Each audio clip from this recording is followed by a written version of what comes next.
Bien, en cuanto a la evaluación y clasificación a la niña y niño de 2 meses a un menor de 5 años de edad, lo primero que vamos a hacer es preguntar a los padres o cuidadores qué problemas tiene la niña o niño. Se determinará si es la primera consulta para este problema o si es una consulta para una reevaluación del caso. En caso que fuera una consulta de reevaluación del caso, se deberá seguir las instrucciones de reevaluación y seguimiento. Si es la primera consulta, examinaremos a la niña o niño de la siguiente manera. Entonces, aquí nos centraremos en verificar si hay signos de peligro en general. Vamos a preguntar y observar. Preguntar si puede la niña o niño tomar el seno, si vomita todo lo que ingiere y si la niña o niño ha tenido convulsiones. En cuanto a la observación, verificaremos si la niña o niño está letárgico o inconsciente o si la niña o niña está teniendo convulsiones. Como ya les mencioné, en cuanto a la evaluación, cualquiera de los siguientes signos, es decir, no puede beber o tomar el seno, vomita todo lo que ingiere, ha tenido o tiene convulsiones, está letárgico o inconsciente, se clasificará como una enfermedad muy grave y se dará atención urgente. Entonces, ¿qué debemos hacer? Eh, Debemos complementar de inmediato la evaluación y examen físico y administrar medicamentos indicados antes de referir. Si en ese momento está convulsionando, se administrará diazepam intrarrectal y si las convulsiones continúan después de los 10 minutos, se administrará una segunda dosis. Posteriormente, se debe referir urgente al hospital aplicando medidas de estabilización. Eso, doctor.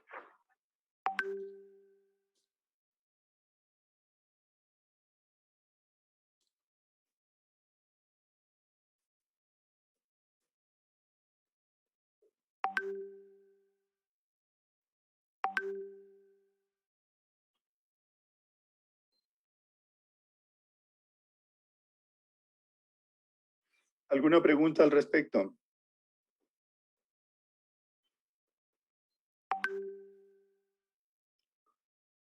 Los signos de peligro en general son algo fundamental en el IEPI, que es necesario que ustedes los reconozcan adecuadamente, porque todos los niños que llegan en un vistazo y en una pregunta deben ser evaluados para esto. En otras palabras, ustedes deben ver la condición del niño, si está letárgico, inconsciente, si está vomitando, si no quiere tomar el pecho, ¿no? Si tiene convulsiones. Pero eso ustedes necesariamente no deben olvidarse de preguntar. Evidentemente, a veces cuando viene un niño para un control simplemente decimos, bueno, no tiene por qué tener ningún problema de estos. Pero en general sí es mejor tomar la precaución de preguntar, ¿no? Es bueno preguntar. Y a veces los niños no muestran muchas manifestaciones, pero sin embargo será bueno preguntar. Si es que a veces también el preguntarlo puede hacer que la madre se alarme y por lo tanto lo que tendríamos que hacer entonces es preguntarlo de una forma muy sencilla. ¿Ha tenido algún problema especial? Y seguimos adelante, ¿no?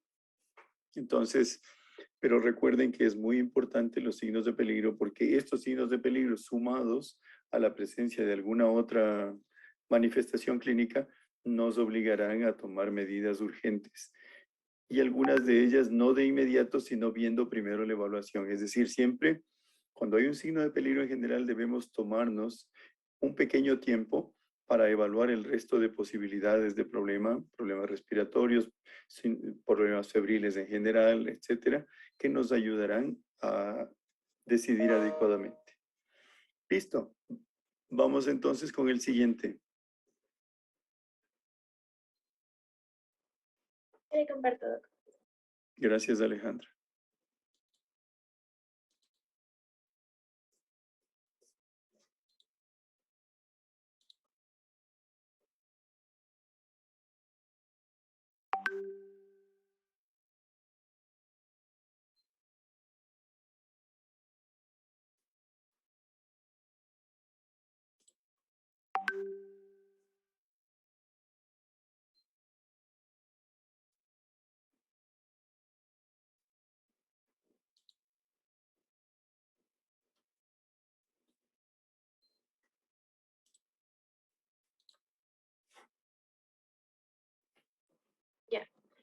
Entonces, ahora vamos a ver lo que va a ser todo lo que es todo lo de dificultad respiratoria, la sibilancia ciclo en estos niños de 2 meses y menores de 5 años. Lo primero que tenemos que hacer después de verificar los signos de peligro en general es preguntarnos si es que tiene la niña o niño tos o dificultad para respirar. Si la respuesta es afirmativa, nosotros vamos a preguntar hace cuánto tiempo, y si nosotros podemos detectar lo que son las sibilancias, vamos a preguntarle ese primer episodio, si es que es recurrente, tuvo algún cuadro gripal previo y ha presentado apneas o nació prematuro. También tenemos que a la par observar y escuchar. Y para esto el niño tiene que estar tranquilo, relajado, y tenemos que contarle las respiraciones en 1 minuto, observar si es que hay tiraje subcostal, observar si es que, y escuchar si es que hay estridor, sibilancias, y también tenemos que observar si es que hay cianosis. Y también si es que hay una disponibilidad de un oxímetro de pulso, tenemos que medir la saturación de oxígeno, y si este es menor del 90%, la niña o niño debe ir referido al hospital. Entonces, una vez que ya sabemos que es una sibilancia, que detectamos la sibilancia, vamos a tener que clasificarle. Entonces, vamos a tener que si es un primer episodio de sibilancias en un niño o niño menor a 2 años con antecedentes de cuadro gripal de 1 a 3 días antes, y tiene que cumplir uno de los siguientes criterios: que tenga tiraje subcostal, que tenga una respiración rápida, una edad menor de 3 meses, un antecedente de prematuridad, apnea, cianosis, dificultad para beber o tomar el seno, que tenga signos de deshidratación y la saturación de oxígeno menor al 90%. Entonces de ahí va a ser una bronquiolitis grave, y lo que nosotros hacemos en decidir y tratar es que se va a administrar oxígeno. Si es posible, si tolera la vía oral, aumentar la ingesta de líquidos y la leche materna. Y se tiene que referir urgente al hospital según las normas de estabilización y transporte, o sea, hay que referir.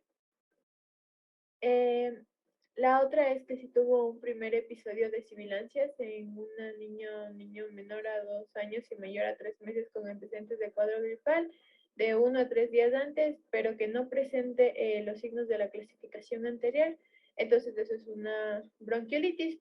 Y aquí en decidir y tratar se va a hacer, en caso de obstrucción nasal, la limpieza nasal con suero fisiológico cada 3 a 4 horas, aumentar la ingesta de líquidos y leche materna, enseñar a la madre los signos de alarma para que pueda regresar inmediato al establecimiento de salud, y no está recomendado que administremos antibióticos, el salbutamol o los corticoides. Y se tiene que hacer una consulta de seguimiento en 2 días. Dale uno por fin.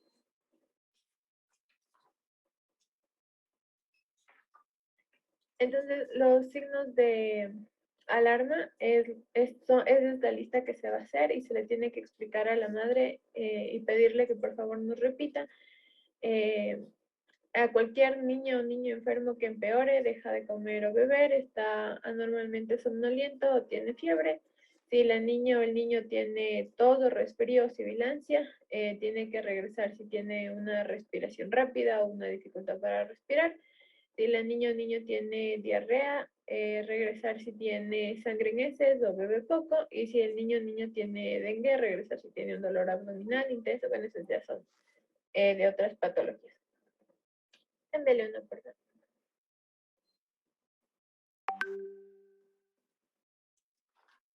Ya.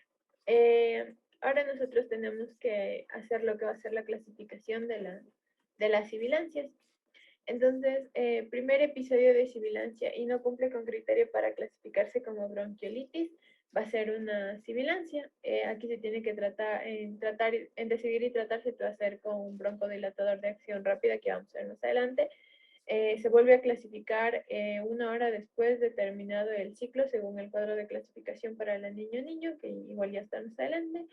Y igual para la sibilancia recurrente, se tiene que clasificar la severidad de la crisis de sibilancia recurrente o la crisis de asma e iniciar el tratamiento.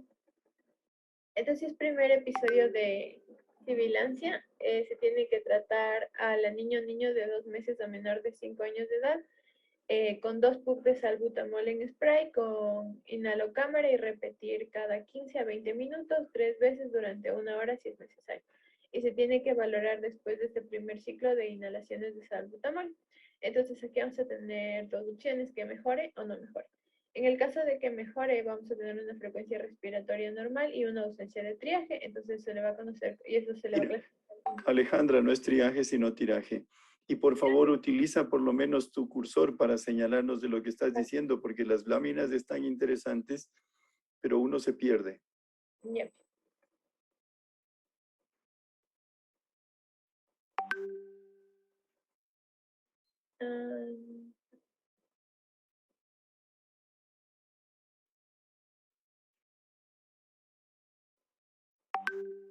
Ahí se ve mi cursor. No. Muévele. Ahí. No.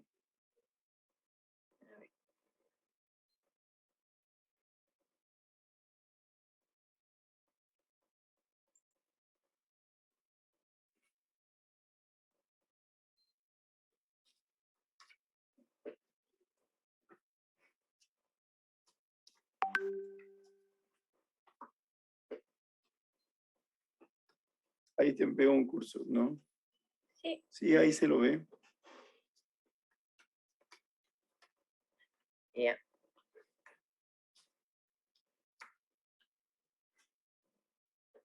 Ya. Entonces decíamos que íbamos a tener dos opciones, que mejore o no haya la mejoría. Entonces, en caso de que haya la mejoría, vamos a tener una frecuencia respiratoria normal y la ausencia de tiraje. Entonces, esto le vamos a clasificar como una sibilancia leve. En decidir y tratar vamos a hacer, orientar el tratamiento en casa con un salbutamol inhalado, 2 puffs con inhalocámara cada 6 horas y hasta que nosotros logremos conseguir la mejoría con la tos, y esto no tiene que ser mayor a 5 días. Se le tiene que enseñar a la madre y acompañante los signos de alarma que ya habíamos visto y se consulta, y se hace una consulta de seguimiento 2 días después para ver la evolución. Se tiene que explicar también a los padres la posible evolución de la enfermedad para que ellos también estén pendientes de cómo el niño tiene que ir evolucionando. Ahora, en el caso de que no haya una mejora, vamos a tener al menos uno de los siguientes criterios: una respiración rápida y un tiraje subcostal, y va a ser más en el aleteo nasal en menor de 2 años, y vamos a tener también una saturación de oxígeno menor al 90%. Esto se va a clasificar como lo que es una sibilancia grave, y en decidir y tratar necesitamos referir al hospital según lo que es las normas de movilización, y administrar el oxígeno si está disponible. También se tiene que continuar administrando el salbutamol por 1 o 2 horas. Cámbiale, dale uno por fin. Ya, en el caso de que sea una sibilancia recurrente, aquí tenemos que ver si es que la niña o niño tiene un episodio de sibilancia recurrente, y lo primero que hacemos, igual que en el caso anterior, es que tenemos que observar y valorar. Aquí vamos a ver, tiene una alteración del nivel de la conciencia, habla de acuerdo a las posibilidades de su edad y tiene cianosis central. Examinamos y determinamos lo que va a ser la frecuencia cardíaca, la intensidad de las sibilancias, las retracciones subcostales, la cianosis central, como son las mucosas y la región peribucal, y la oximetría, como ya habíamos mencionado, desde la parte inicial.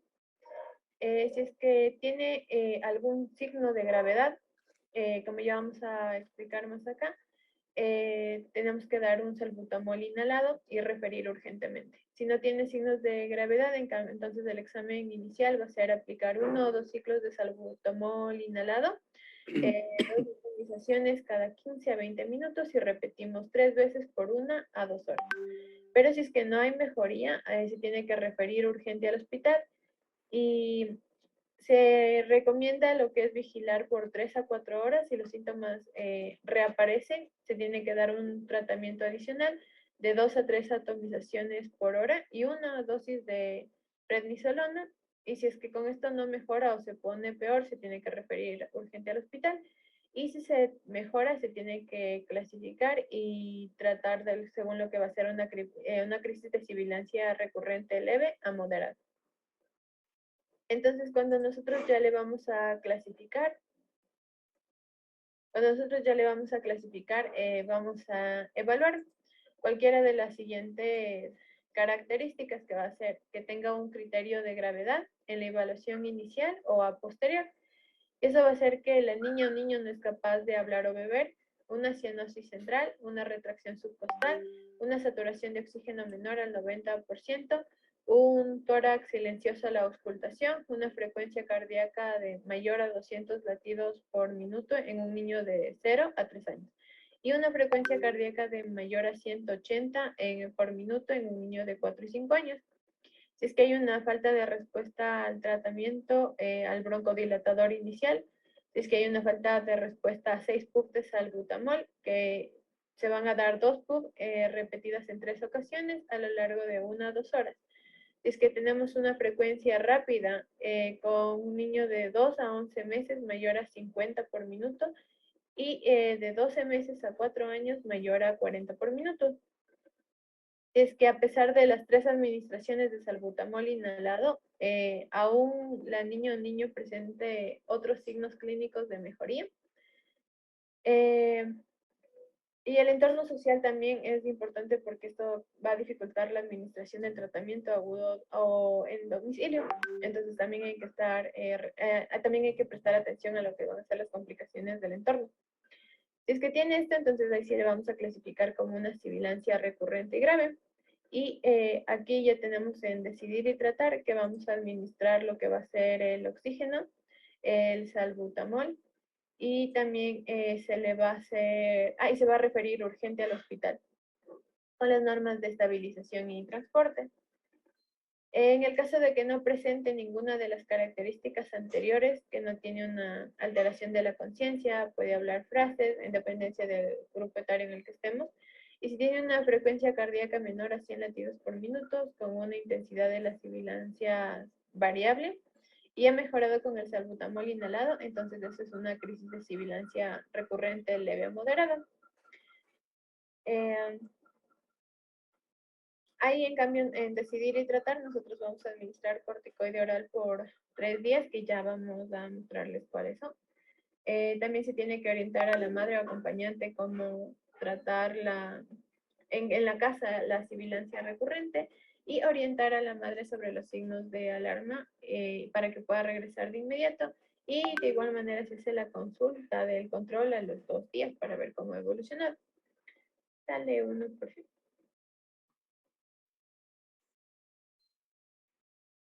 Entonces aquí tenemos lo que van a ser los corticoides para sibilancia recurrente o en crisis de asma. Entonces estos se van a dar en base al peso. Se va a dar lo que es la prednisolona o la prednisona de 1 a 2 miligramos por kilogramo dosis, una dosis única por día, por 3 días, y un número de tabletas de 5 miligramos. Entonces, si pesa de 4 a 6 kilogramos, va a ser 1, de 7 a 9 kilogramos van a ser 2, de 10 a 12, 3, de 13 a 15, 4, y de 16 a 21 kilogramos, 5. Vele uno por fin. Ya. Entonces, si es que no hay una obstrucción de la vía aérea, se tiene que clasificar como la tos o la dificultad respiratoria. Está viendo que en la edad de un niño de 2 a 11 meses, una respiración rápida ya es de mayor a 50 respiraciones por minuto, y de 12 meses a 4 años, mayor de 40 por minuto. Alejandra, un segundo. Si bien es cierto, la IEPI ha hecho una limitación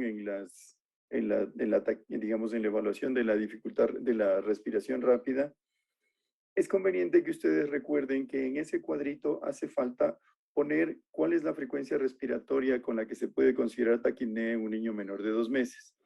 Y esa es más de 60 respiraciones por minuto. Entonces, aunque no esté escrito ahí, recuerden, para considerar taquipnea, el niño debe presentar, si tiene menos de 2 meses, 60 o más respiraciones por minuto. Si tiene de 2 a 11 meses, 50 o más respiraciones en un minuto. Y si tiene de 12 meses a 4 años, 40 o más respiraciones por minuto. Pero quizás lo más importante de esto no es solo recordar estos valores de la frecuencia, sino cómo hacer la evaluación de la frecuencia respiratoria en un niño menor de 5 años. Entonces, Alejandra, no sé si revisaste algo de eso. No, doc, o sea, en la IEPIDA como la... Hay 4 condiciones para tomar la frecuencia respiratoria. ¿Cuáles son? No sé si las recuerdas. La primera de ellas es que el niño esté tranquilo. La mejor forma de tenerle tranquilo es que esté en el regazo de su mamá, ¿no? Primera. Segunda, que se observe las excursiones respiratorias en el pecho y en el abdomen, es decir, abrir la ropa para poder ver que el niño está respirando y contar las respiraciones. 2. Tercer aspecto de importancia es contar en un minuto completo, ¿no? Porque no se olviden que hay variaciones, hay cambios muy rápidos y frecuentes en la respiración del niño y que se debe hacer esta evaluación durante un minuto completo. Y la cuarta es ver que las vías aéreas superiores estén limpias para que eso no dé alteración en la frecuencia respiratoria. En otras palabras, hay que limpiarle la nariz al niño para asegurarnos de que contamos adecuadamente. Le repito entonces las 4 consideraciones, ¿no? El niño tranquilo en el pecho, en el regazo de su madre, observar que el pecho y el abdomen, contar en un minuto completo y las vías aéreas superiores limpias, como muy bien lo pone ahí Alejandra. Muchas gracias. Adelante. Ya. Entonces tenemos que aquí evaluar. Y además de la tos o la dificultad respiratoria, tiene uno de los siguientes signos. Cualquier signo de peligro en general, que ya son los que habíamos visto. Una saturación de oxígeno menor al 90%. Esto se va a clasificar en una enfermedad muy grave o una neumonía grave. En decidir y tratar vamos a dar la primera dosis de un antibiótico apropiado y administrar oxígeno si es que es posible y se refiere urgente al hospital siguiendo igual las normas de estabilización y transporte. Si no tiene ninguno de los signos anteriores, pero tiene un tiraje subcostal o una respiración rápida, entonces se le va a clasificar como neumonía y se valora el riesgo social para decidir el tratamiento ambulatorio y también se va a hacer la observación en el establecimiento de salud o referencia. Se tiene que dar amoxicilina a dosis altas por 5 días si existe tiraje y por 3 días si solamente existe una respiración rápida. También se tiene que recomendar a los padres o cuidadores cómo tratar la fiebre y si la tos persiste por más de 21 días, referir para valorar el posible asma, tosferina, tuberculosis u otra patología. Igual que en las anteriores ocasiones, indica a la madre o cuidador los signos de alarma para que regrese y se hace el seguimiento aquí ya 3 días después. Si es que no tiene ningún signo de enfermedad muy grave o neumonía, esto se va a clasificar como tos o resfriado. Si la tos persiste por más de 21 días, se tiene que referir para valorar el asma, tosferina, tuberculosis u otra patología. Se alivian los síntomas como la obstrucción nasal y la tos con un remedio. Y se indica a los padres o cuidadores los signos de alarma para que se pueda regresar al establecimiento. Y también se indica a los padres o cuidadores que regresen al establecimiento de salud en 5 días si la niña o niño no mejora. Entonces vuelve a ser otra evaluación.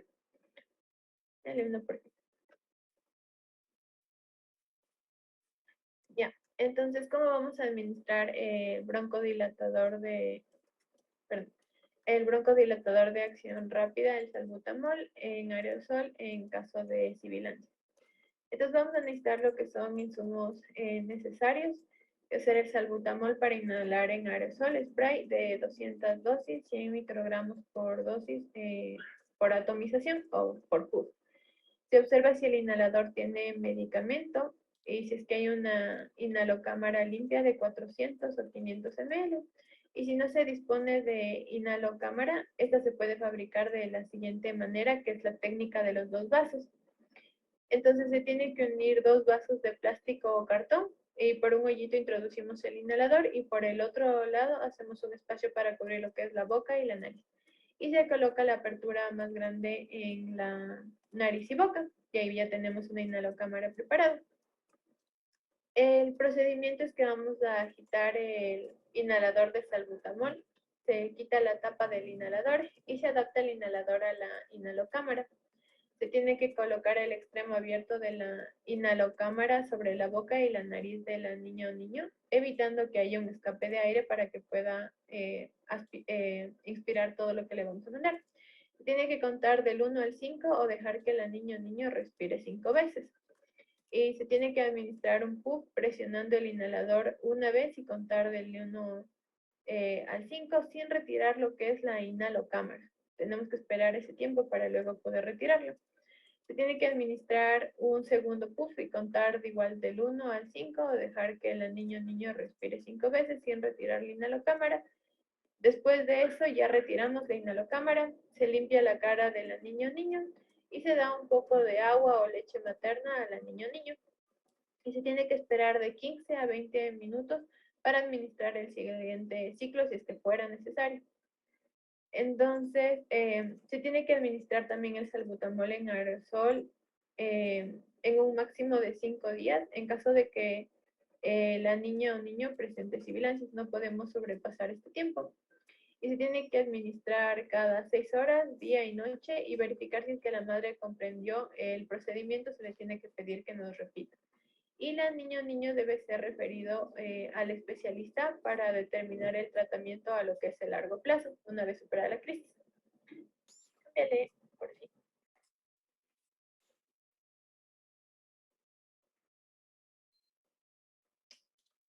Ya. Entonces, evaluar y clasificar y tratar a la niña o niño de 2 meses a menor a 5 años de edad con grupo. Ya. Si el niño tiene un estridor agudo o group, se tiene que minimizar las situaciones que le causen angustia al niño, como por ejemplo separarlo de sus padres o realizar exámenes innecesarios que nosotros veamos que en realidad no van a aportar en nada, y se tiene que dejar al niño o niña en posición cómoda con sus padres. No se tiene que colocar bajalenguas, no se tienen que tomar muestras de sangre, no tomar radiografía de tórax, y siempre se tiene que considerar lo que son cuerpos extraños.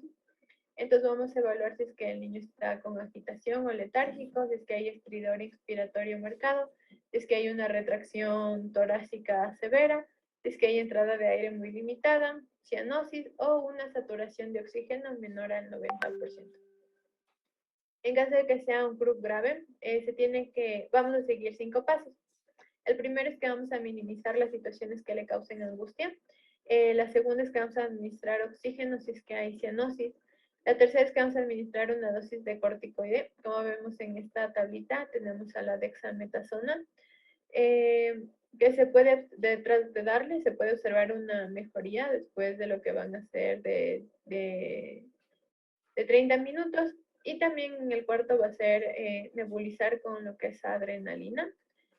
Y se tiene que dar una adrenalina nebulizada, pero hay que tener cuidado solo si es que la vía nebulizada es apropiada, y la dosis igual va a ser de 0.5 miligramos kilogramos dosis, y tenemos que ser máximo del 5 miligramos por 5 mililitros.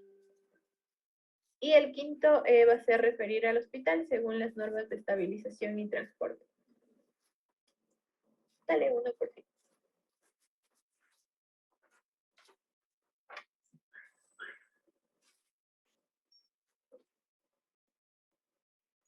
Ya, en caso de que este ya sea un grupo moderado, nosotros vamos a ver lo que es un nivel de conciencia normal y tiene que estar presente uno de los siguientes signos: estridor inspiratorio leve a moderado, una retracción torácica leve y una entrada de aire disminuida, pero esta va a ser audible.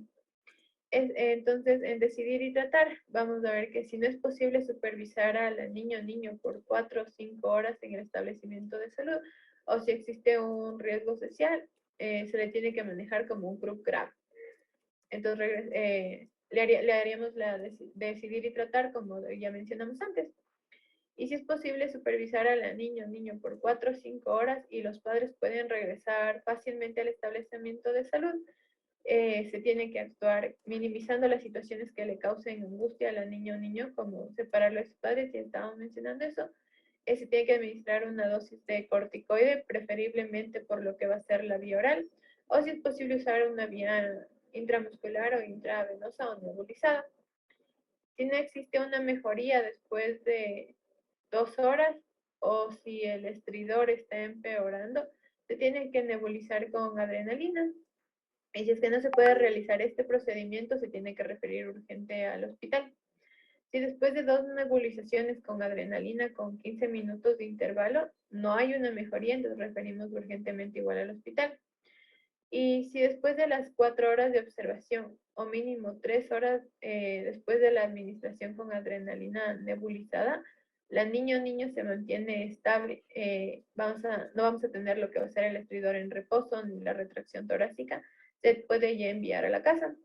Se entrega una dosis de corticoide oral a administrarse al siguiente día.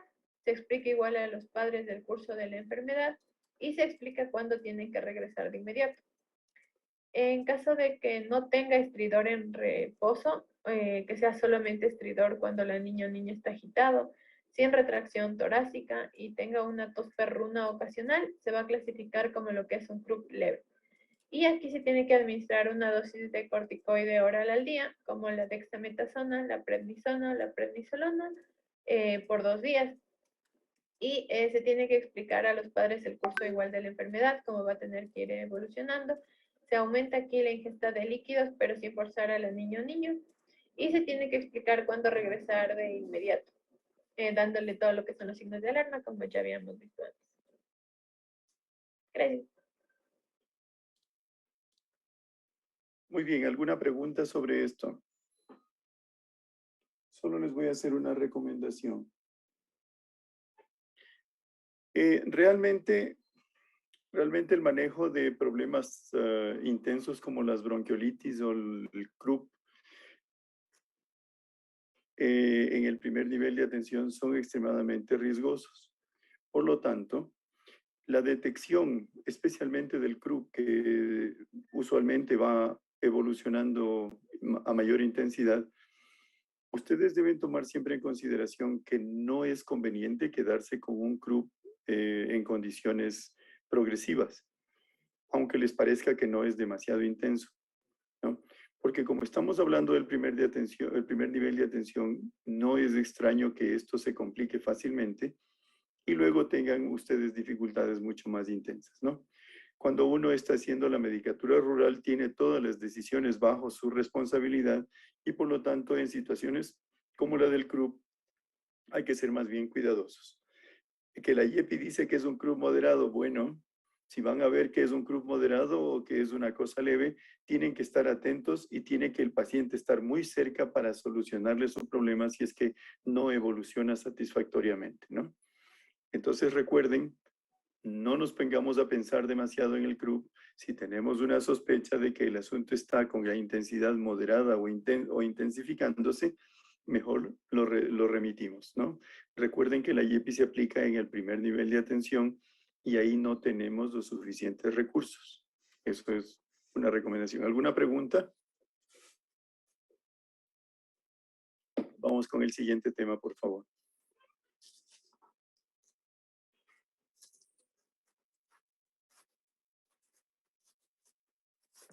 Ya, bien, a mí me toca el tema de diarrea y deshidratación. Pásale, por favor. Entonces vamos a empezar primero con lo que es si nuestro paciente tiene o no tiene diarrea. Entonces debemos hacer varias preguntas a los padres o al cuidador con quien acude a la consulta a nuestro paciente, como por ejemplo desde hace cuántos días presenta el cuadro de diarrea, si hay sangre o no en las heces, si se ha recibido algún medicamento. Todo esto nos sirve para orientarnos hacia un posible diagnóstico. Luego debemos observar y explorar en el examen físico y hacer énfasis en varias cosas, como por ejemplo el estado general de nuestro paciente. Si nuestro paciente se encuentra letárgico, inconsciente, si se encuentra intranquilo, irritable, si nuestro paciente tiene los ojos hundidos, si podemos ofrecerle líquidos a nuestro paciente en la zona de la consulta y vemos cómo él ingiere estos líquidos, si los bebe mal o no puede beberlos, o si bebe ávidamente y tiene bastante sed. Otro punto muy importante es el signo del pliegue, que este de aquí es se pinza el pliegue cutáneo de la piel, y este debe retraerse inmediatamente en un paciente que esté normalmente hidratado. En caso de que nuestro paciente pueda encontrarse deshidratado, puede retraerse lentamente en 2 segundos o menos, o muy lentamente, que es en un tiempo mayor a 2 segundos. ¿Le puedes poner el video, por favor? Bueno, es un video cortito que muestra cómo se realiza el examen del pliegue cutáneo. Vemos que niños pequeños se lo puede realizar en la región del abdomen. Ahí vemos cómo pinza y cómo demora en volver el pliegue a la normalidad. También se puede realizar en otras áreas como en el dorso de la mano, también puede ser en el antebrazo, en el espacio supraclavicular o incluso en la frente. Ya, cámbiale, por favor. Pásale a la siguiente.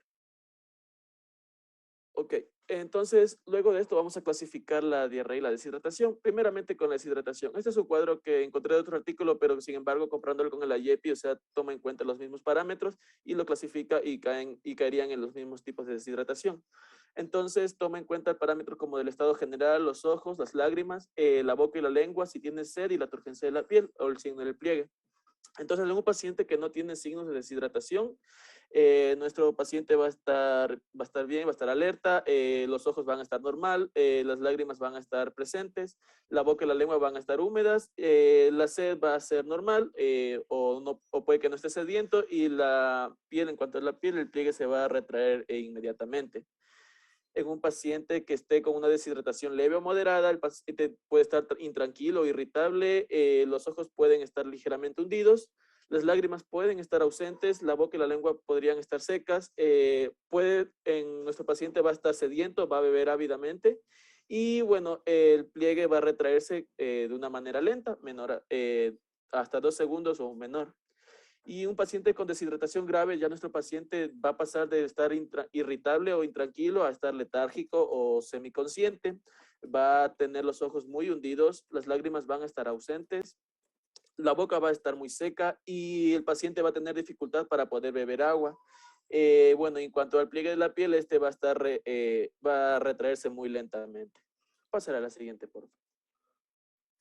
Entonces, en base a esto, vamos a clasificar a nuestro paciente y el tratamiento que se va a dar para este, ¿no es cierto? Entonces, empezamos con el paciente que no tiene deshidratación. Entonces, aquí IEPI nos daba como 3 planes para seguir, que era el plan A, B y C, de acuerdo al estado o grado de deshidratación de nuestro paciente. En el caso de nuestro paciente que no tiene deshidratación, se va a iniciar con lo que es el plan A, que es tratar la diarrea en casa. Entonces, este va a contar con 4 reglas que son importantes, que va a ser darle más líquidos de lo habitual a nuestro paciente, dar suplemento de zinc, continuar alimentándole e indicar cuándo regresar o cuáles son los signos de alarma en que el cuidador o los padres deben regresar con el paciente a consulta nuevamente. Entonces, en dar más líquidos de lo habitual, se debe dar varias instrucciones a la mamá, como por ejemplo, si el niño recibe el seno, darle con más frecuencia y por más tiempo cada vez que se le da. Bueno, si recibe exclusivamente leche materna, se le podría dar además agua limpia o se puede dar soluciones como con sales de rehidratación oral, que esto por lo general se utilizan sales de rehidratación oral de baja osmolaridad. Estas contienen una osmolaridad de 245 miliosmoles. Bueno, entonces, luego de esto se le debía suministrar en la consulta a nuestro paciente las cantidades de sueros de rehidratación oral y también debíamos explicarles cómo preparar las sales de rehidratación oral a la mamá o al cuidador de nuestro paciente. Más adelante les presento un video sobre cómo se debe preparar y las sales de rehidratación oral.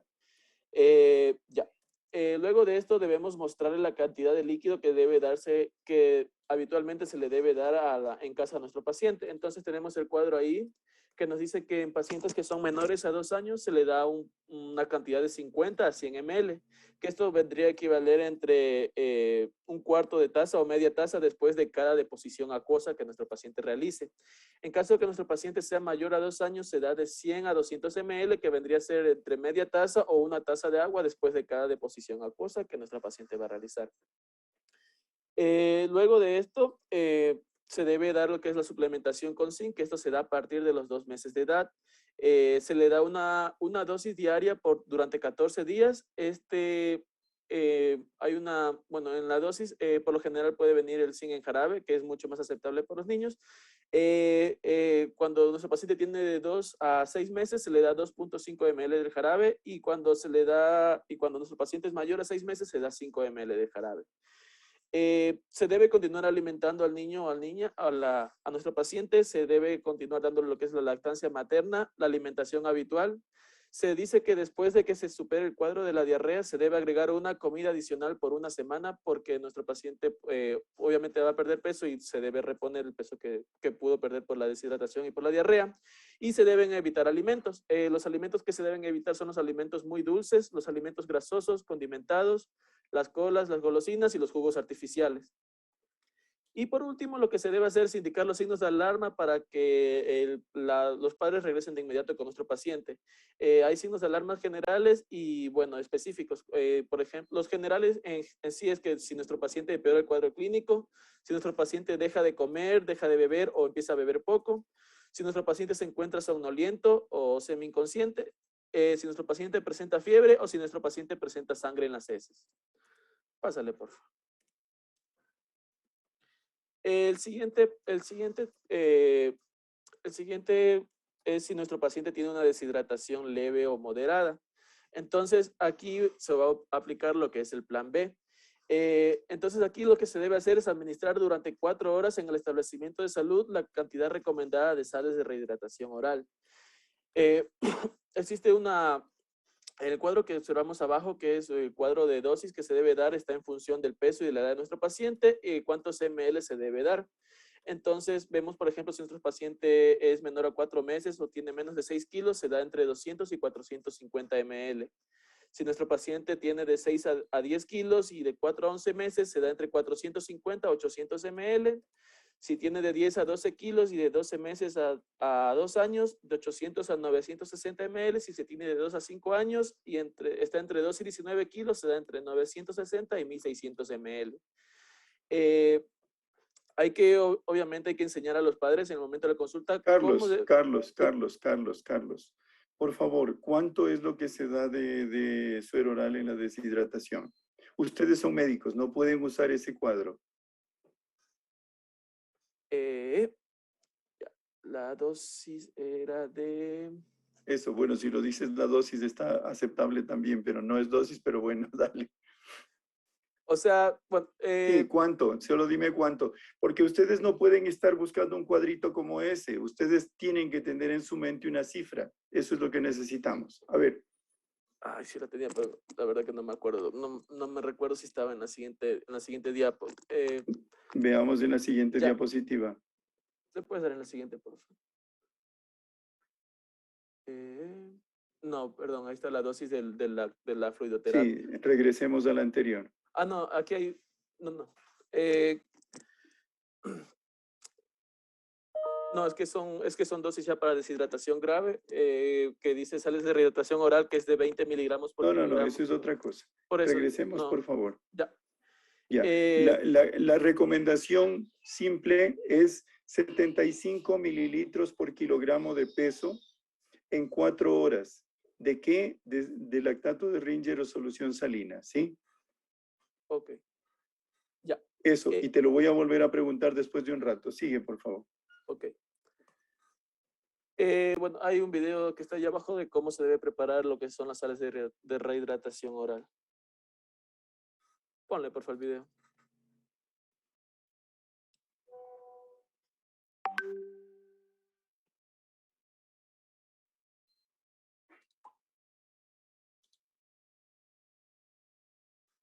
Bueno, creo que no tiene sonido. Bueno, básicamente había que indicarle que, o sea, que primero, antes de preparar el video, debe lavarse cuidadosamente las manos. Luego de esto, lo que debía hacer es que se debía tomar en una jarra que debe ser... Vierta todo el contenido de un sobre de sales de rehidratación oral en un recipiente limpio que pueda contener al menos 1 litro de agua. Vierta 1 litro o la cantidad que está indicada en las instrucciones del sobre de agua limpia, que puede ser hervida o clorada, y mezcle a continuación el polvo muy bien. Puede también agitarlo para mejorar la mezcla. Posteriormente va a administrar sorbos frecuentes con una taza o con una cuchara según la preferencia del niño. Si el niño vomita, debe esperar 10 minutos antes de volver a iniciar la administración de más suero. Siempre se debe desechar el restante después de haber pasado 24 horas de su preparación. Ya. Ahí sí, sácale nomás.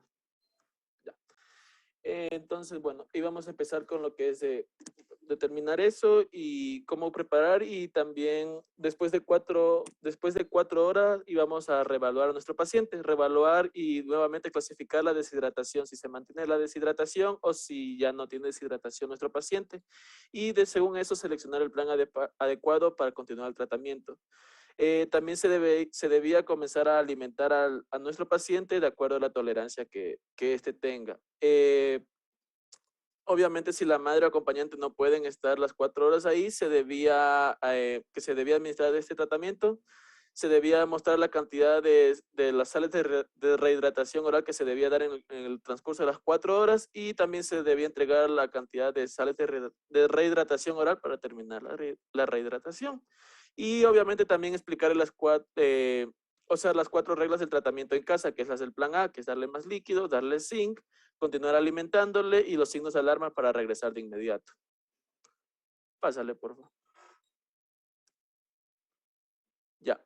En nuestro paciente que tiene deshidratación grave, la prioridad va a ser obviamente estabilizar al paciente, y esto se conseguía mediante fluidoterapia intravenosa inmediata, que se iba a dar con lactato Ringer o solución salina. Lactato Ringer se podía dar en dosis, bueno, encontré ahí que decía de 100 ml por kilogramo, o solución salina al 0.9%, que bueno, está con la dosis que vemos en la tabla de abajo por horas, que está en la primera hora 50 ml por kilogramo, la segunda hora 25 y la tercera hora también 25. Entonces aquí primero debíamos ver si había la disponibilidad, obviamente, de dar rehidratación oral por vía intravenosa. Si es que no había, debíamos referir urgente a nuestro paciente para que reciba tratamiento de rehidratación por vía intravenosa a otro centro de salud que sí puedan ponerle la vía intravenosa. Debíamos vigilar constantemente y evaluar a nuestro paciente a cada hora, si había la necesidad de pronto de aumentar la velocidad de goteo, si nuestro paciente podría tolerar recibir sales de rehidratación oral obviamente por vía oral, y evaluar y clasificar la deshidratación y el plan apropiado para tratar a nuestro paciente. Además de esto, debíamos tomar en cuenta que debemos referir a nuestro paciente a un hospital de mayor complejidad si tiene otra clasificación grave aparte de la deshidratación que ya nos presenta. Debíamos recomendar a la madre que continúe dando el seno, y si nuestro paciente tiene 2 años o más y vive en una zona donde hay brotes de cólera, se debía dar un tratamiento de dosis única antibiótica, que es la que tenemos ahí en el cuadro verde, que tenemos que como primera opción la doxiciclina de 2 a 4 miligramos por kilogramo, la ciprofloxacina como segunda opción de 20 miligramos por kilogramo, o si no, la acitromicina de 20 miligramos por kilogramo. Hay que recordar que es una dosis única que se da. Bien, en caso de que no haya la posibilidad de dar una vía intravenosa a nuestro paciente, se debía considerar iniciar una rehidratación con sales de rehidratación oral por la sonda nasogástrica o por boca. Entonces aquí sí nos daba la dosis que era nos decía, bueno, eso decía en el cuadro de la YEPI, que era de 20 miligramos por kilogramo hora durante 6 horas, y se debía evaluar cada 1 o 2 horas, dependiendo de cada evaluación, obviamente se clasificaba la deshidratación y el plan apropiado para las 6 horas después de nuestro paciente. Sin embargo, en el plan C siempre nos hace referencia a que debemos tratar de priorizar lo que es la rehidratación por vía intravenosa. Lo que es por sonda nasogástrica ya nos daba como una alternativa en caso de no poder contar con lo que es la vía intravenosa. Pásale, por favor.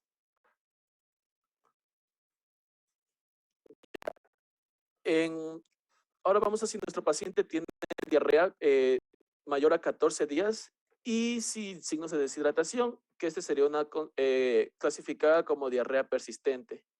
Entonces aquí la conducta a tomar por el médico es primeramente dar vitamina A. Se daba una megadosis de vitamina A. Debíamos preguntar si nuestro paciente no había recibido anteriormente megadosis de vitamina A en el pasado mes. Se daba dosis de acuerdo a la edad, de 2 meses a 6 meses, 50,000 unidades internacionales, de 6 meses a 12 meses, 100,000 unidades, y de 12 meses a 5 años, 200,000 unidades internacionales. Se debía seguir suplementando zinc también por 14 días en la dosis que ya mencioné anteriormente. Se debía explicar a los padres cómo deben alimentar al paciente con diarrea persistente. Se debía informar que si sigue con lactancia materna, se le debía mantener la lactancia materna con mayor frecuencia. Se debían dar comidas ligeras pero frecuentes, al menos 6 veces al día el niño debía comer. Se debía evitar obviamente el consumo de gaseosa, jugos dulces. Se pedía también reemplazar lo que es la leche de vaca por leche materna en lo posible, o si no, una alternativa para la leche de vaca era el yogur natural que se iba a diluir. El yogur natural debía ser sin saborizantes ni edulcorantes y se diluía en agua. Esto se recomendaba porque el yogur, este tipo de yogur tenía una cantidad menor de lactosa que la leche de vaca o las leches en polvo. Obviamente se debía recomendar que se continúe con la lactancia materna, se debía indicar los signos de alarma que ya expliqué anteriormente y se debía hacer el seguimiento 5 días después en el establecimiento de salud para ver la evolución de nuestro paciente. Pásale, por favor. En el caso de que nuestro paciente tenga una diarrea mayor a 14 días con signos de deshidratación, se consideraba como una diarrea persistente grave. Entonces, aquí primeramente, obviamente, se debía hacer lo que es la clasificación de la deshidratación, porque esto es lo que pone en riesgo la vida de nuestro paciente primeramente. Entonces, según el cuadro anterior, los tipos de deshidratación que ya mencioné, se debía dar... Luego de esto, se debía referir al hospital siguiendo recomendaciones para el transporte, que son recomendaciones, bueno, eso estaba en otro cuadro, que era hacer una mnemotecnia de refiera, que la primera R se refería a la No te respiración. preocupes, de eso lo van a hablar en otra Ok. presentación. Ya, bueno, pero según esas pautas se debería referir a nuestro paciente a otro hospital. Siempre se daba prioridad a que la madre siga dándole el seno en cualquier circunstancia, obviamente. Y bueno, y si no es posible referir, luego de tratar la deshidratación, seguir recomendaciones del cuadro de diarrea persistentes, en caso de que no, solamente si es que no se puede referir a nuestro paciente. Pásale, por favor. Y por último teníamos lo que era si nuestro paciente presentaba sangre con heces y que se catalogaba como disentería. Entonces, aquí lo que había que hacer era clasificar la deshidratación que puede tener nuestra paciente, que es lo primero, según el cuadro anterior. Se iba a dar la ciprofloxacina por 3 días, se iba a dar en dosis de 30 miligramos por kilogramo día. Decía que esta de aquí iba a venir en tabletas, entonces había un cuadro para saber qué cantidad de la tableta debíamos darle a nuestro paciente. Decía que esta de aquí por lo general había que triturar la tableta y disolverla en una bebida que sea de sabor agradable para que nuestro paciente la tolere. En pacientes menores de 6 meses, bueno, teníamos 2 tabletas, la de 250 y la de 500 miligramos. En pacientes menores de 6 meses, la tableta de 250 íbamos a triturar la mitad. Y en la tableta de 500, un cuarto de la tableta. Si nuestro paciente tiene de 6 meses a 4 años, se trituraba la tableta entera de 250 miligramos y la mitad de la tableta de 500. Y se podía fraccionar cada 12 horas por 3 días. Ya. Luego de esto se iba a dar también lo que es la suplementación con zinc, que ya mencioné en las dosis anteriores. Se debía citar un seguimiento en 3 días para evaluar el cuadro de nuestro paciente y indicar a la madre cuándo debía volver si nuestro paciente empeora, por ejemplo. También se debía explicar si nuestro paciente no tiene un cuadro disentérico, que este iba a consistir en fiebre alta, cólicos abdominales, heces con moco, sangre y poca materia fecal. Si es que no tenía un cuadro disentérico, pero sí tenía diarrea aguda con sangre y el estado general de nuestro paciente iba a estar conservado. Explicar a la madre que iba a ser probable que igual exista sangre en heces, pero que desaparezca sola y que debe seguir el plan A de manejo de diarrea, que ya lo mencioné anteriormente. Ya. Pásale, pues, creo que ya es la última. Sí, esa es la última. Gracias. Muy bien, Carlos. Solamente tenemos que hacer un resumen de esto que es muy importante. 2 cosas son importantes en este cuadro de procedimientos. La primera es que la gravedad de la evaluación del problema no es la diarrea, sino la deshidratación. Entonces recuerden eso siempre, que un niño puede tener diarrea, pero lo importante es valorar su nivel de deshidratación, 1. Y luego, como ustedes habrán aprendido en casos previos, la diarrea puede llevar a una pérdida de hasta el 5% del peso corporal por asunto de deshidratación y considerarse una diarrea leve, una deshidratación leve. La deshidratación moderada es aquella que va desde el 5 hasta el 9% de pérdida del peso corporal. Y la deshidratación grave es aquella que digamos que en la cual el niño ha perdido más del 10% del peso corporal. Entonces, sobre la base de esto, nosotros debemos actuar y es lo que el cuadro de IEPI nos dice. Con deshidratación grave, con deshidratación moderada o sin deshidratación, se debe actuar. Con deshidratación leve, menor al 5%, tendremos que aplicar el plan A.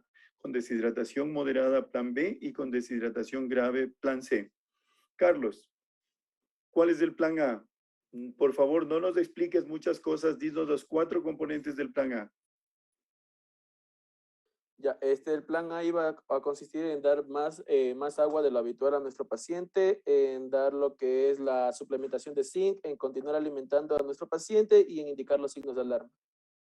Bien, entonces recuerden eso, esos son los componentes del plan A. El plan B, ¿cuál es el plan B? En algo muy simple. Tratar la deshidratación con sales de rehidratación oral y enseñar a los padres cómo debe prepararlas.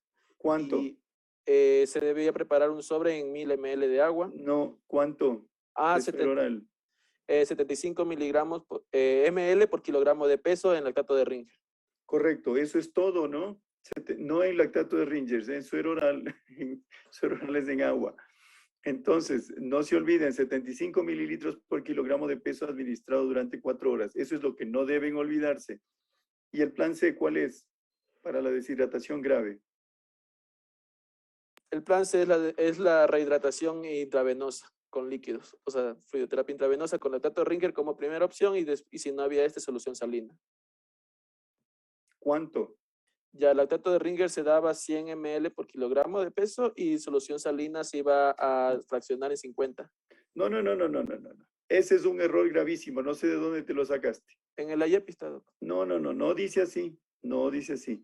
Se dice que para la hidratación en el plan C se debe dar 100 mililitros por cada kilogramo de peso, la mitad en la primera hora y la otra mitad en las siguientes 2 horas. Entonces, basta con recordar 100 mililitros, ¿sí? Por cada kilogramo de peso en 3 horas. 50 mililitros en la primera hora y 25 en la segunda y 25 mililitros en la tercera. De lactato de Ringer o de solución salina en su orden, ¿sí? Cualquiera de los dos, no hay problema.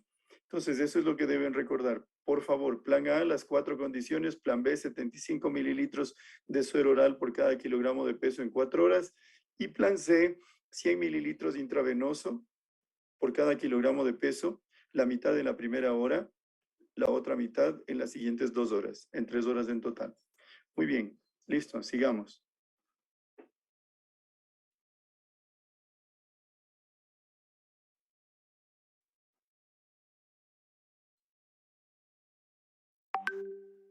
Ya, buenos días, mi nombre es Marina Valareso y yo les voy a hablar sobre fiebres en niñas y niños de 2 meses a menores de edad de 5 años.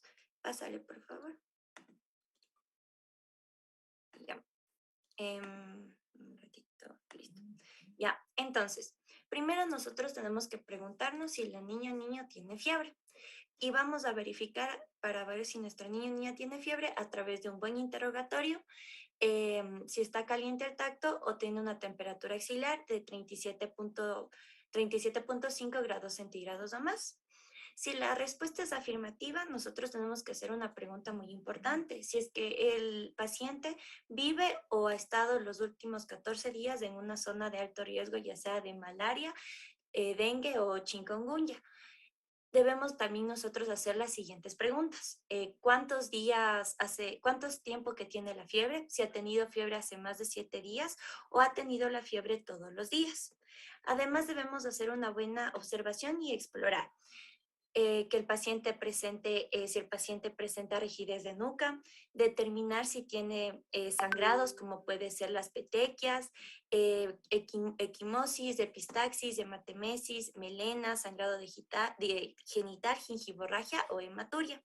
También observar si es que nuestro paciente está inquieto o irritable, si presenta dolor abdominal o distensión abdominal, si se encuentra en un buen estado de hidratación o cuál es su estado de hidratación, y si presenta erupción cutánea. Es muy importante que si nuestro paciente nos menciona o bueno, su acompañante nos menciona que el paciente ha estado en una zona de alto riesgo de malaria, nosotros mandamos a realizar una toma de gota gruesa o una prueba de diagnóstico PDR. Aquí lo que es más importante, como ya habíamos hablado antes, que nosotros tenemos que evaluar bien a nuestro paciente para de esta manera poder clasificarlo y dependiendo de la clasificación en la que él se encuentre, nosotros podemos decidir y tratar a nuestro paciente. La siguiente, por favor.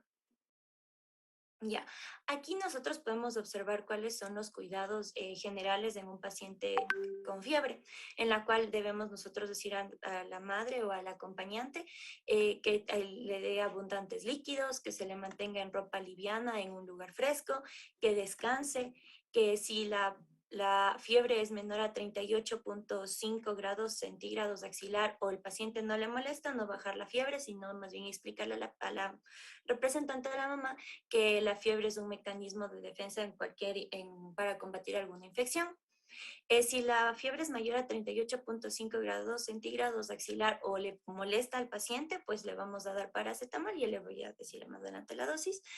Debemos utilizar, mencionarle a la paciente y explicarle que los medios físicos no son muy eficaces, en este caso los pañitos de agua tibia, que estos pueden ser temporales y si lo va a usar, que media hora antes se dé paracetamol.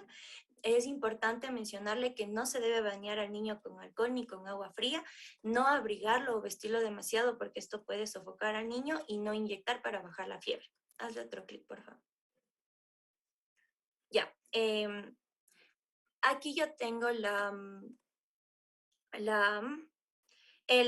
paracetamol. Es importante mencionar que es para fiebre alta, mayor a 38.5, que provoca incomodidad al paciente.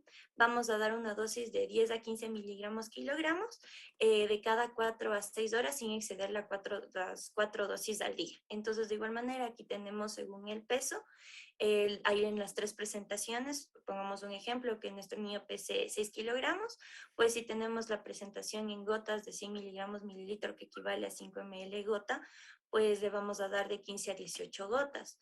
Si tenemos la presentación en jarabe de 160 miligramos 5 mililitros, que equivale a 32 miligramos mililitro, pues se le dará 2.5 mililitros. Y si tenemos la presentación en jarabe de 120 miligramos 5 mililitros, que equivale a 24 miligramos mililitros, pues se le dará de 3 a 3.5 mililitros.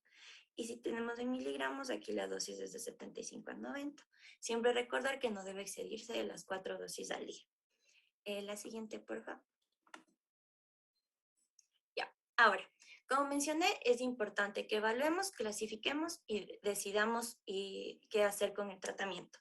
Entonces, vamos a evaluar si nuestro paciente presenta signos de peligro en general, el cual es, nosotros vamos a preguntar si el paciente presenta letargia, si presenta convulsiones o si presenta rigidez de nuca, aspecto tóxico, en este caso la letargia, si tiene edad de menos de 3 meses y presenta fiebre mayor o igual a 38 grados centígrados, si tiene una edad de 3 a 6 meses y presenta una fiebre mayor o igual a 39 grados centígrados, pues si nosotros estamos frente a estos signos, podemos clasificarla como una enfermedad febril muy grave. Entonces, ¿qué vamos a hacer aquí? ¿Qué vamos a decidir y tratar? Pues lo que vamos a hacer es dar la primera dosis de un antibiótico apropiado dependiendo a lo que nuestro paciente necesite. Si el niño, es muy importante siempre preguntar y estar seguro de que nuestro paciente haya o no estado en una zona de alto riesgo de malaria en los últimos 14 días o vive en una zona de alto riesgo de malaria. Y si tenemos un resultado de gota gruesa positiva, vamos a clasificarlo como malaria grave. Aquí lo que vamos a hacer es llenar un formulario de notificación correspondiente y vamos a dar un tratamiento antimalárico, ya sea intramuscular o intravenoso. Vamos a dar la dosis de paracetamol para la fiebre alta y tenemos que referir urgente al hospital aplicando las normas necesarias de estabilización y transporte. Ahora, si es que nuestro paciente al momento de nosotros evaluarle no presenta estos signos y no tiene los signos de gravedad como es presencia de shock, hemorragia masiva, ascitis, derrame pleural, edemas, arritmias o fallo cardíaco o la presencia de signos clínicos o de laboratorio que tengan una afectación hepática como son las transaminasas mayor a o igual a 1000 unidades internacionales. Y si presenta alteración de la conciencia, nosotros vamos a clasificarle como un dengue grave por presentar los signos de gravedad. ¿Qué vamos a decidir y tratar? Pues lo más importante va a ser iniciar con una hidratación intravenosa, el cual va a ser 20 mililitros kilogramos en 15 a 30 minutos. Y si desaparecen los signos de shock, pues vamos a disminuir a 10 mililitros kilogramo hora y esto continuar por 1 a 2 horas. Es importante administrarle oxígeno si es que está disponible, no administrar ningún medicamento por vía intramuscular o rectal, siempre notificar de manera urgente al responsable de epidemiología y de igual manera referir urgentemente al hospital. Si es que nuestro paciente, en cambio, no presenta signos de gravedad, sino presenta signos de alarma como es dolor abdominal, dolor abdominal que puede ser intenso, continuo o dolor a la palpación, distensión abdominal, presente vómito persistente, sangrado de mucosas, letargia, irritabilidad, hepatomegalia dolorosa mayor a 2 centímetros por debajo del reborde costal y que en el laboratorio presente un aumento del hematocrito, pues nosotros vamos a estar frente a signos de alarma, por lo tanto tenemos un dengue con signos de alarma. ¿Qué vamos a hacer aquí? Vamos de igual manera, lo principal es dar una hidratación intravenosa con lactato de Ringer o solución salina al 0.9%. Vamos a iniciar con 10 ml kilogramo en 1 hora, repetir 1 o 2 veces más si persisten los signos de alarma y si la diuresis es menor de 1 mililitro kilogramo hora. De igual manera, vamos a administrar oxígeno si está disponible, no vamos a dar medicamentos intramusculares ni vía rectal, notificar inmediatamente al responsable de epidemiología y referir urgentemente al hospital. Dale, por favor, la siguiente. Ya. Aquí es muy importante que nosotros siempre preguntemos si es que estamos sospechando de un caso de dengue. Como ya mencioné, estar siempre bien seguros o no de que el paciente viva o ha estado en los últimos 14 días en una zona de alto riesgo de dengue o chikungunya.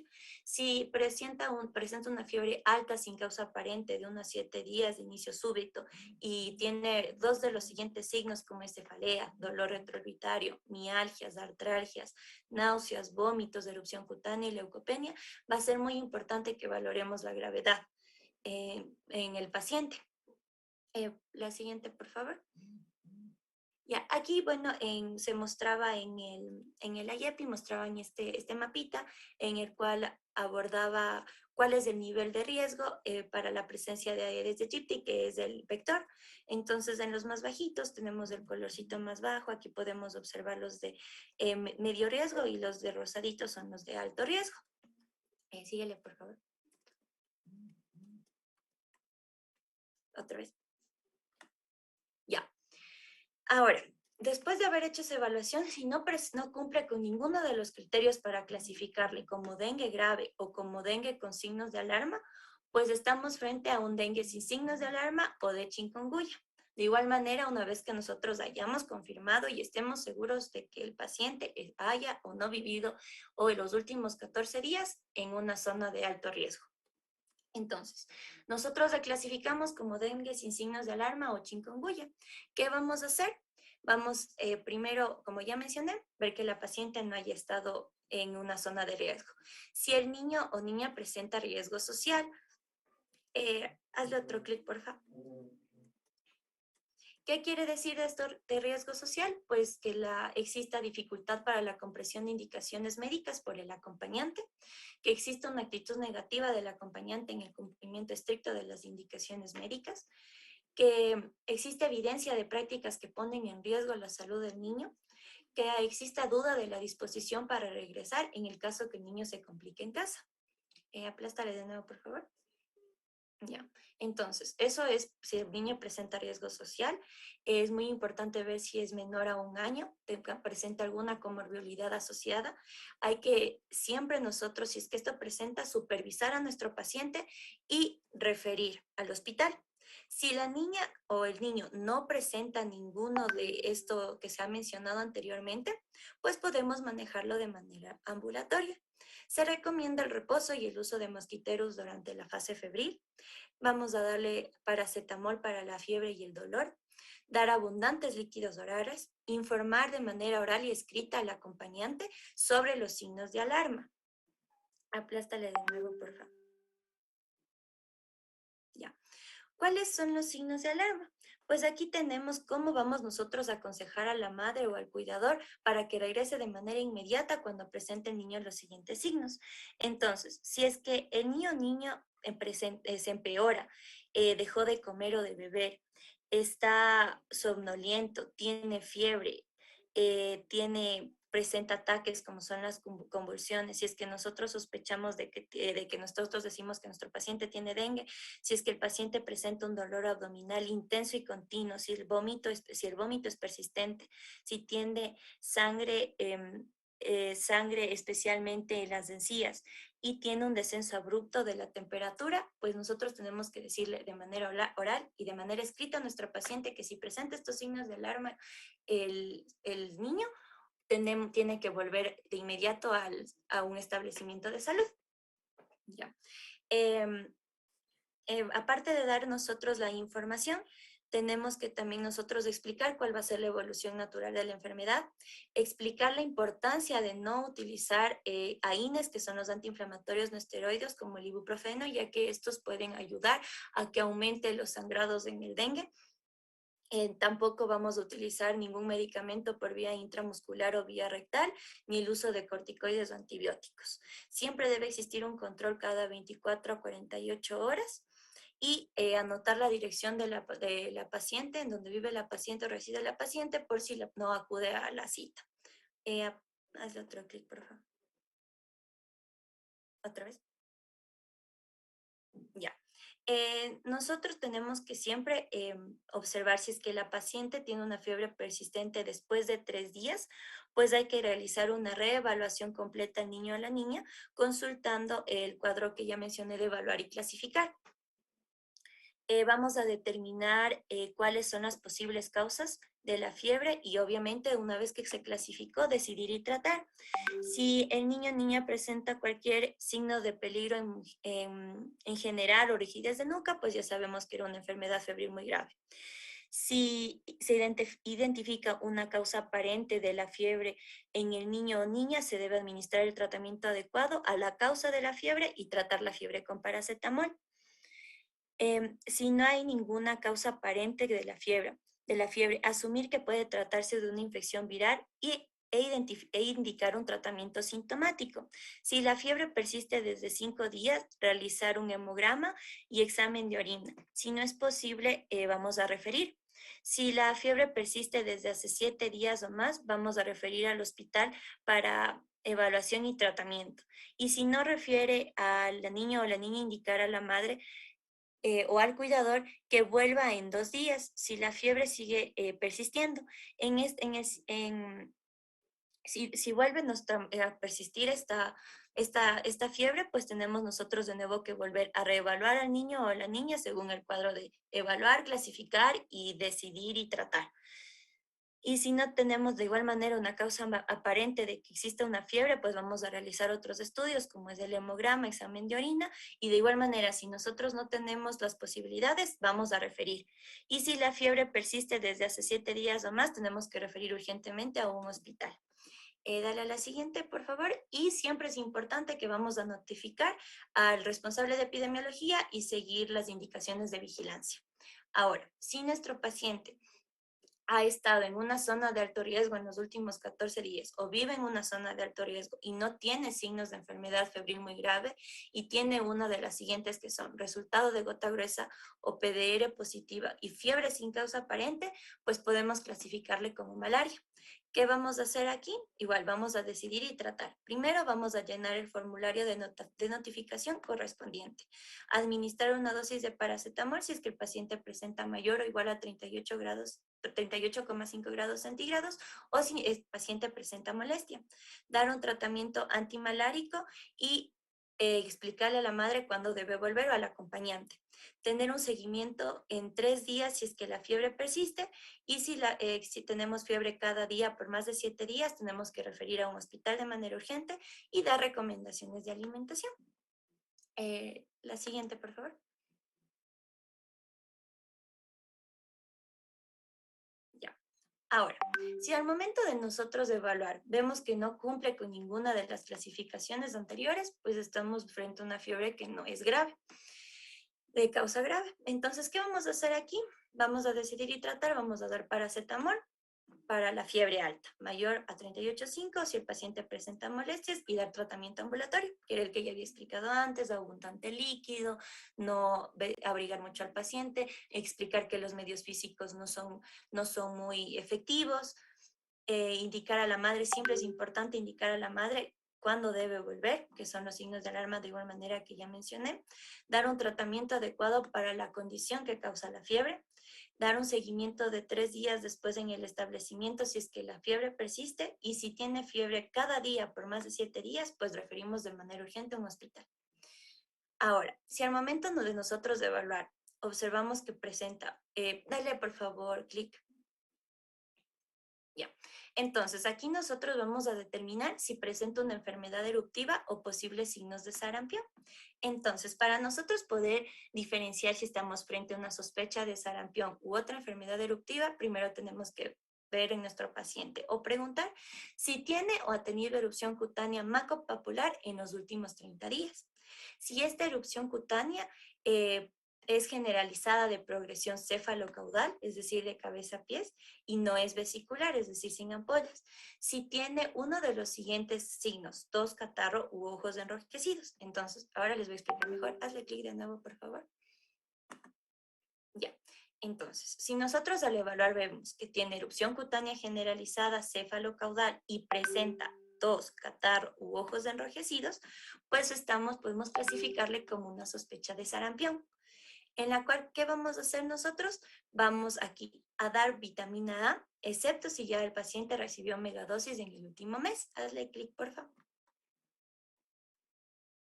Ya, aquí tenemos las dosis que se pueden dar de vitamina A. Si es de 2 meses a menor de 6 meses, vamos a dar 50,000 unidades internacionales. Si es de 6 meses a menor de 12 meses, vamos a dar 100,000 unidades internacionales. Y si es de 12 meses a menor de 5 años, vamos a dar 200,000 unidades internacionales. Hazle clic de nuevo, por favor. Ya. Después de eso, obviamente, vamos a dar paracetamol para calmar la fiebre si esta es alta, mayor a 38,5 y si molesta al paciente. Dar recomendaciones para tratar la fiebre, notificar al caso de epidemiología y hacer un seguimiento según la orientación de la unidad epidemiológica. Ahora, si al momento de nosotros evaluar el paciente presenta una erupción cutánea generalizada cefalocaudal, pero no presenta tos, catarro u ojos enrojecidos, estamos frente a una sospecha, la clasificamos frente a otra enfermedad eruptiva. ¿Qué vamos a hacer aquí nosotros? Importante siempre dar paracetamol si es que la fiebre es mayor a 38,5 y si le molesta al paciente, dar recomendaciones para tratar la fiebre, identificar cuál puede ser la causa probable de la fiebre y orientarse sobre los signos de alarma para regresar de inmediato al establecimiento de salud. Esto es siempre muy importante porque hay que explicar y saber que la madre o el acompañante entendió cuáles son los signos de alarma y por qué debe regresar de manera inmediata al hospital.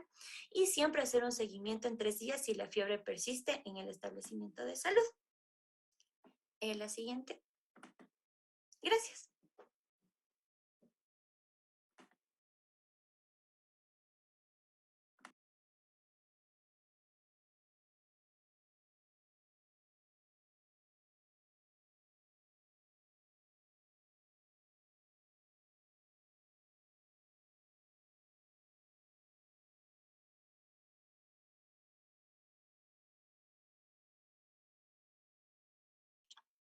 Ya, bueno, yo les voy a hablar sobre el problema de oído.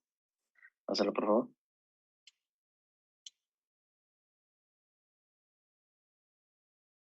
Ya, en primer lugar, nosotros tenemos que eh, preguntarle si tiene la niña o niño un problema de oído.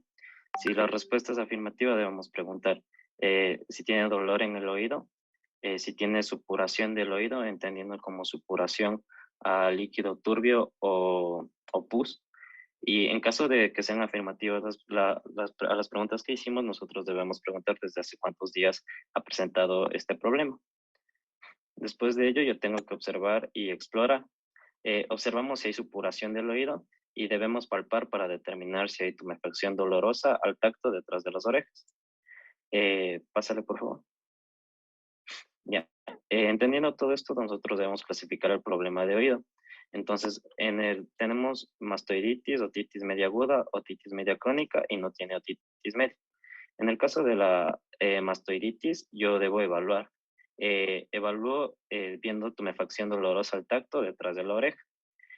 Aquí yo debo, para ya decidir y tratar la mastoiditis, debo dar la primera dosis de un antibiótico apropiado, que en este caso puede ser ampicilina o penicilina cristalizada. También debo dar la primera dosis de paracetamol para el dolor y referir urgentemente al hospital.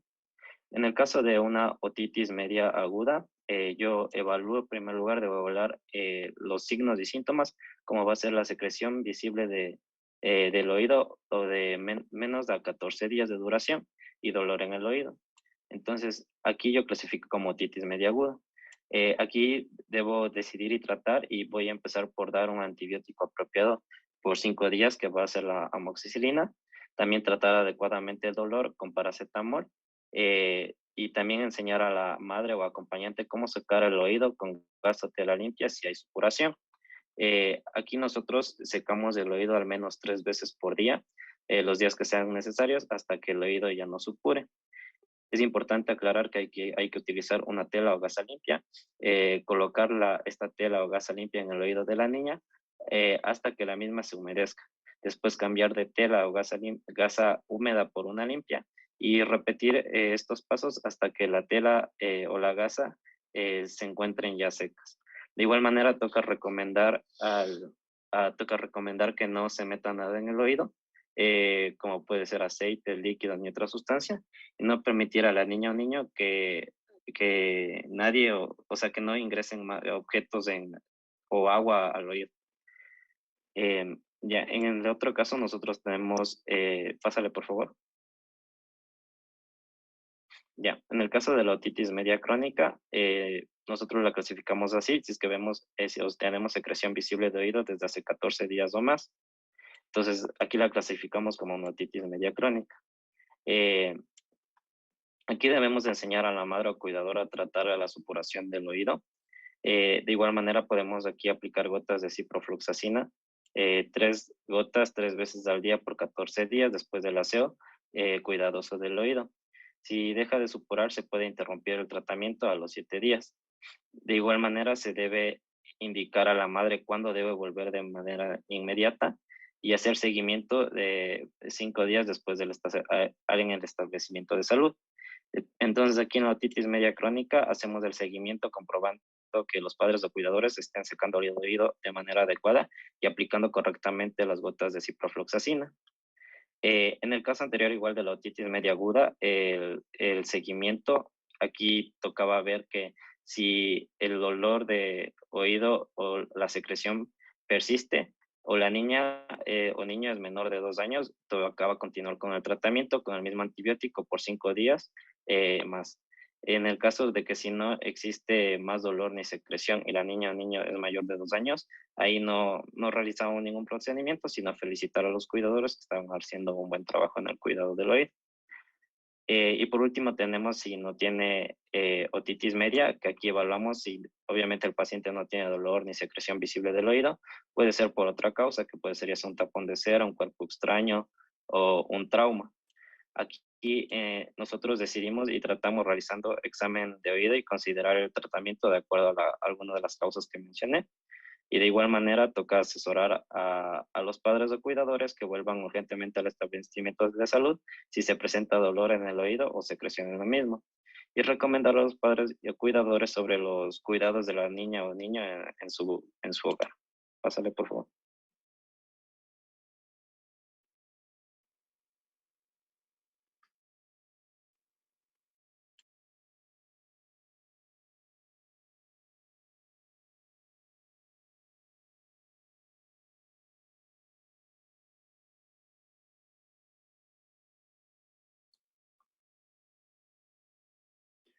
Les decía que es que no me están viendo tampoco. Les decía que uno de los aspectos importantes en el problema de oído es que la mayoría de las otitis son causadas por virus. Sin embargo, es importante que para la decisión de si dar o no antibióticos, porque a IEPI le da antibióticos prácticamente en la mayoría de casos, lo que hay que tomar en cuenta es el riesgo social primero, es decir, si el niño va a regresar, si el niño vive lejos, y en esa condición la administración de antibióticos estaría de alguna manera tomada como en una forma preventiva, ¿no? Una forma profiláctica. Sin embargo, si es que no se va a dar antibióticos, hay que tener la precaución de hacer un seguimiento muy cercano a las otitis medias, porque con mucha facilidad, por lo menos un 30% de ellas, se complican con perforaciones o, digamos, dispersión de la infección. Eso siempre deben tomar en cuenta. Vamos, Camila, adelante. Ya. Bueno, yo les voy a hablar sobre lo que es los problemas de garganta. Entonces aquí tenemos que ver, ya, si el niño o niña tiene o no problemas de garganta. Entonces, primero lo que tenemos que preguntar es, ¿el niño tiene dolor, tiene fiebre y qué edad tiene? Por lo general, los niños que son neonatos o lactantes, estos niños lo que van a hacer es dejar de comer y van a tener problemas en la succión. Aquí tenemos que observar y explorar lo que son palpar los ganglios para determinar si el niño o niña tiene o no tiene los ganglios cervicales anteriores crecidos y dolorosos. Por lo general, en los niños lactantes vamos a poder palpar lo que son los occipitales y los retroauriculares. También vamos a observar la garganta para determinar si está eritematosa o si tiene exudados en las amígdalas. Observar para determinar si es que hay enrojecimiento en la garganta y tenemos que medir lo que es la temperatura. En la inspección del niño lactante tenemos que igual utilizar lo que es una paleta y vamos a intentar no molestar mucho al niño porque si es que grita o si es que empieza a llorar vamos a tener problemas y siempre que la madre lo esté sosteniendo para poder observar de una mejor manera.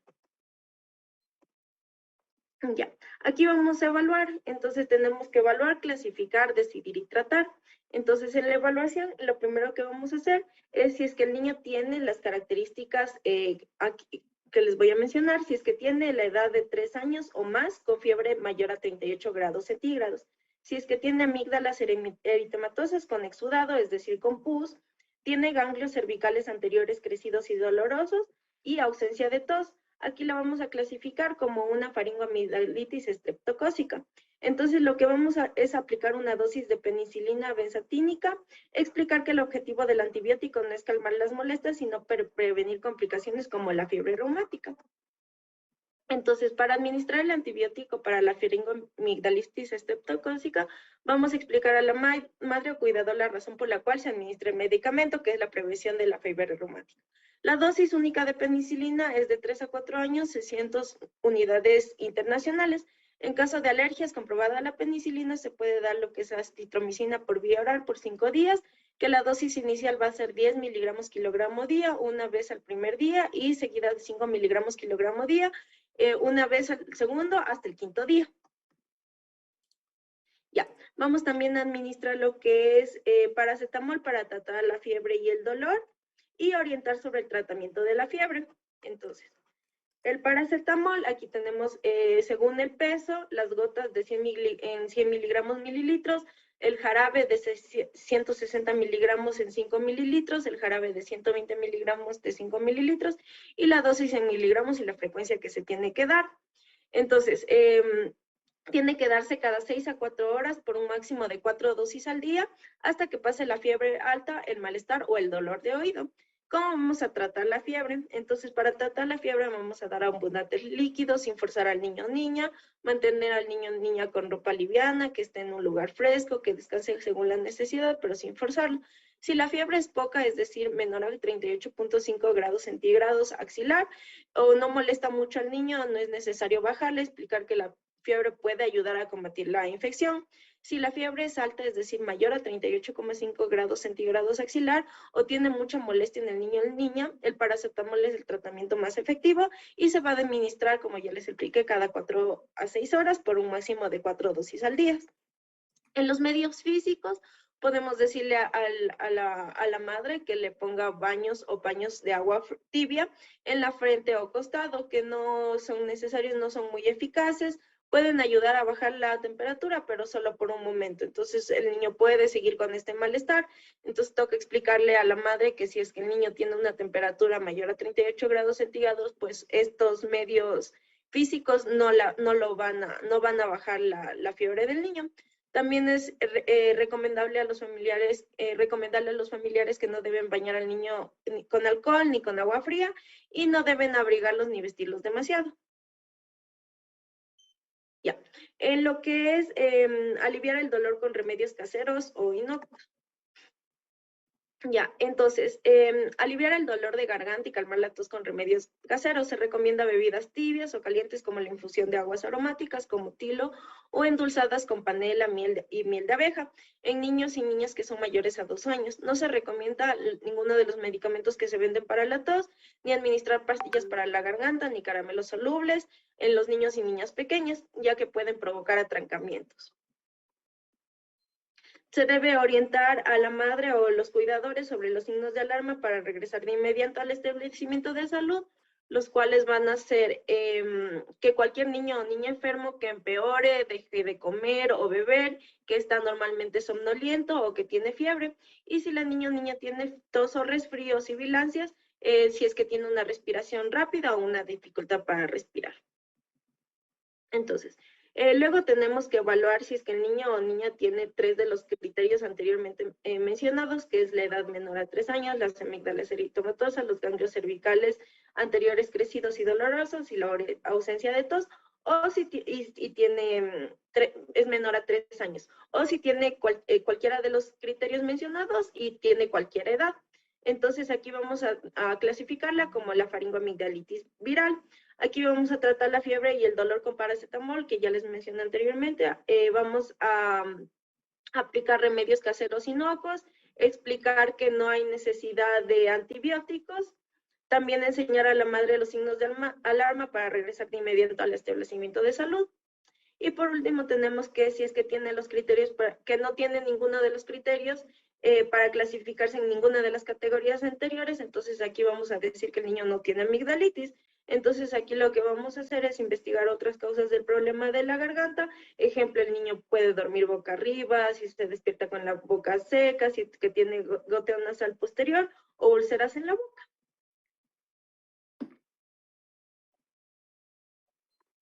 Muchas gracias. Muy bien, solamente un pequeño comentario a esto. La amigdalitis estreptocócica es un problema que todavía se ve en nuestro medio.